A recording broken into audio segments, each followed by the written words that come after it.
Hi drivers, I want to talk to you today about punitive damages in the context of a violation of a whistleblower statute. So the Department of Labor has about 22 whistleblower statutes that it enforces through OSHA.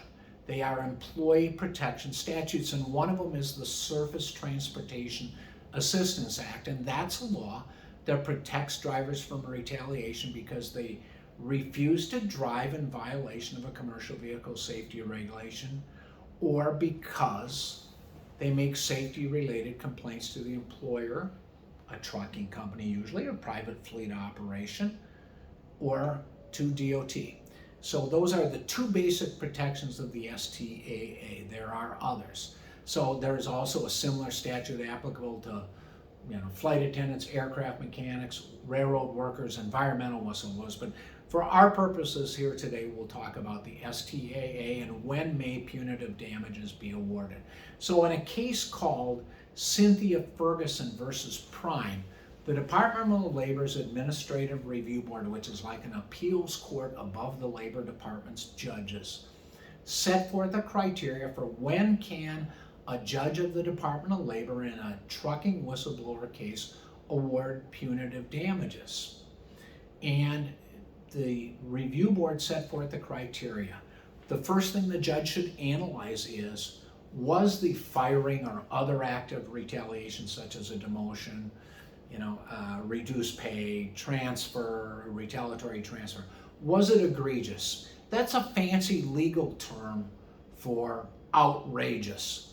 Was it a harmless error, or was it basically a sadistic firing by the owner of a trucking company or a high-level official?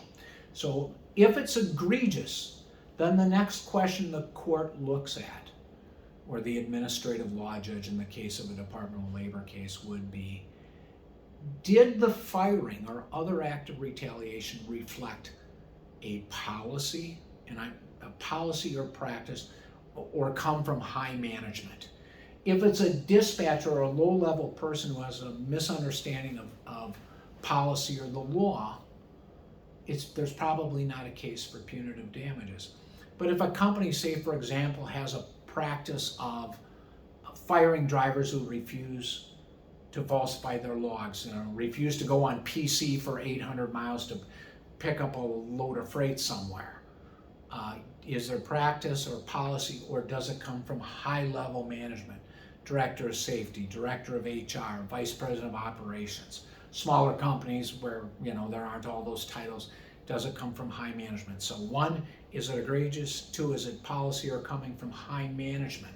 If you answer those two questions in the affirmative, then the court looks at, are the regular damages awarded, like back pain, mental pain, emotional pain, is that sufficient to deter this rowdy, arrogant trucking company from taking future acts of retaliation?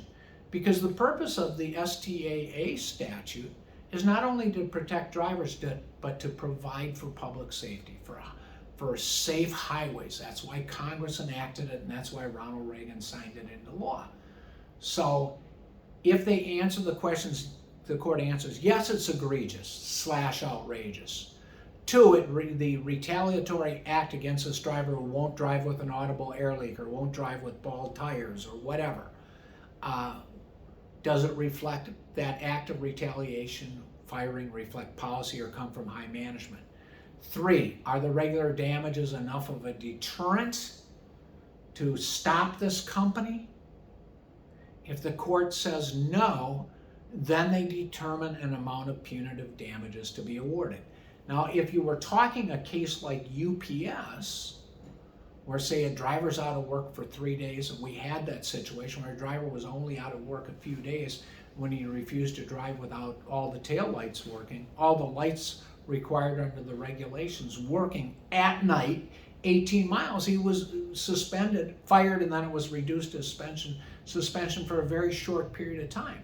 Well, a little bit of back pay that my client was out of work is not going to deter UPS from retaliation. And then the court, in that case, the court awarded a large amount of punitive damages.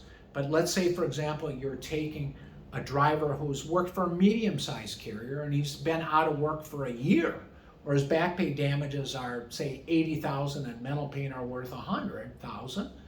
Typically, you would not be looking at punitive damages. So in the case of whether a court should award punitive damages in a trucking whistleblower case, size matters. So if you got a little Ford truck carrier operating out of Wyoming, and the driver is awarded, say, 40 grand in back pay and 20 grand for mental pain, you're probably not looking at an award of punitive damages. So the bigger the carrier is and the lower the regular back pay and other compensatory damages are, the more likely the award of large punitive damages if the firing or the retaliation is egregious. I know this may be a little bit confusing, but you're welcome to watch it again, and if you still don't understand it, you can give me a call. Thanks for watching a lot.